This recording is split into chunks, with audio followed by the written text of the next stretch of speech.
अस्सलाम वालेकुम, नमस्कार, आदाब, सत श्री अकाल। मैं हूं आपके साथ नबील अख्तर और इस वक्त आप देख रहे हैं क्राइम हलचल। उत्तर प्रदेश के ज़िला रामपुर में एक जंगल में एक लड़के की सिर कटी लाश पड़ी होने की खबर पुलिस को मिलती है। पुलिस की गाड़ियां फ़ौरन उस तरफ निकल जाती हैं जहां पर लाश पड़ी होने की खबर मिली थी। जब पुलिस मौके पर पहुंचती है तो पाती है कि एक लड़के की सिर कटी लाश वहां पर पड़ी हुई है और लड़के का सिर गायब है। पुलिस उसकी पहचान करवाने की कोशिश करती है लेकिन उसकी पहचान नहीं हो पाती। पुलिस वायरलेस पर सभी थानों को लाश पड़े होने की खबर देती है और पता करती है कि किसी थाने में कोई मिसिंग कंप्लेन तो नहीं है। कुछ वक्त के बाद ही पुलिस को पता चलता है कि एक लड़का जिसका नाम सोनू था वो अपने घर से गायब है। लड़का मुरादाबाद ज़िले के बिलारी का रहने वाला था। उसके पिता साबिर ने अपने बेटे सोनू के गायब होने की रिपोर्ट दर्ज करवाई थी। उसके पिता ने थाने में तहरीर देकर बताया था कि उसका बेटा सोनू बाइक लेकर घर से निकला था लेकिन वापस घर नहीं आया।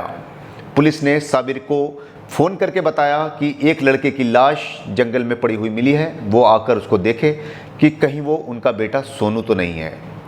ये खबर सुनते ही साबिर दौड़े दौड़े उस जगह पर पहुंचे जहां पर लड़के की लाश होने की खबर पुलिस ने दी थी।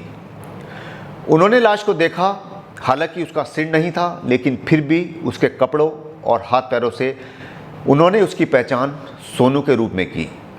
अब पुलिस के सामने एक बड़ा सवाल ये था कि आखिर सोनू किसके कहने पर घर से गया था और उसको किसने मारा है। ये जानने के लिए पुलिस ने सबसे पहले सोनू की कॉल डिटेल्स निकलवाई। पुलिस के हाथ में जैसे ही कॉल डिटेल्स की लिस्ट पहुंची उसमें सबसे लास्ट नाम महनाज नाम की एक लड़की का था जिससे उसने आखिरी बार बात की थी। पुलिस ने महनाज का एड्रेस निकाला और उसके घर जा पहुंची।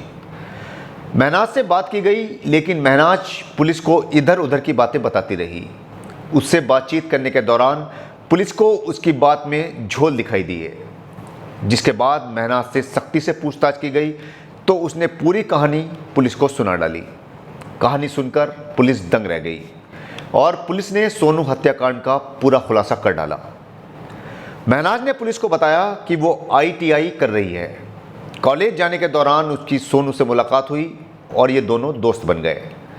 सोनू ने चुपचाप उसके कुछ फ़ोटो अपने मोबाइल में ले लिए और फ़ोटोज़ के साथ छेड़खानी करके उसने फ़ोटोज़ को अपने हिसाब से बना लिया और उनसे उसे ब्लैकमेल करने लगा। सोनू महनाज के ऊपर उससे मिलने का दबाव बनाने लगा। जब महनाज सोनू के रोज़ रोज़ की ब्लैकमेलिंग से परेशान हो गई तो उसने पूरी बात अपने भाई सद्दाम को बताई। बहन की बात सुनते ही सद्दाम गुस्से से तिलमिला उठा।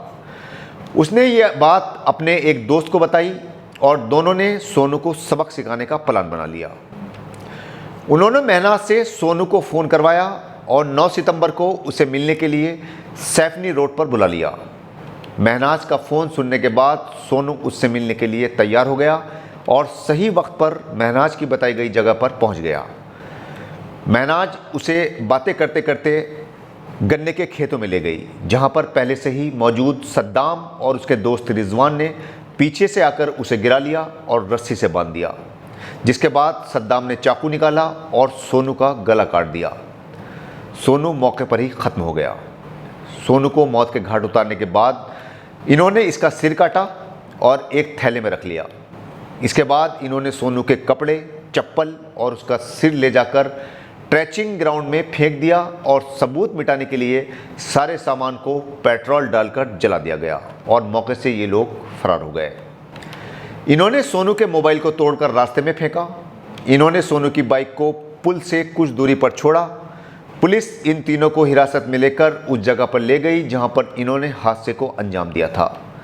इनकी निशानदेही पर पुलिस ने सोनू का सिर भी बरामद कर लिया है। सोनू के परिवार में पिता साबिर के अलावा उसकी अम्मी अनीसा, एक छोटा भाई शाने अली और एक छोटी बहन महरीन मौजूद हैं। सोनू के पापा साबिर सहसपुर में एक ईंट के भट्टे पर काम करते थे। बेटे की मौत से पूरा परिवार टूट कर रह गया है। एक सिरफिरे भाई ने सिर्फ इस बात पर लड़के को मार डाला कि वो उसकी बहन को परेशान कर रहा था। इस बात का सॉल्यूशन बातचीत से भी हो सकता था। ऐसे किसी की जान ले लेना कहाँ की अक्लमंदी थी। सद्दाम ने एक माँ बाप से उनका बेटा और भाई बहन से उनका भाई तो छीना ही, उनके साथ साथ अपने दोस्त रिजवान की ज़िंदगी भी बर्बाद कर दी। बहन की बदनामी हुई सो अलग। कल आपसे फिर मुलाकात होगी एक नई स्टोरी के साथ। तब तक अपना और अपने परिवार का अच्छी तरह से ख्याल रखिए और देखते रहिए क्राइम हलचल विद नबील अख्तर। जय हिंद।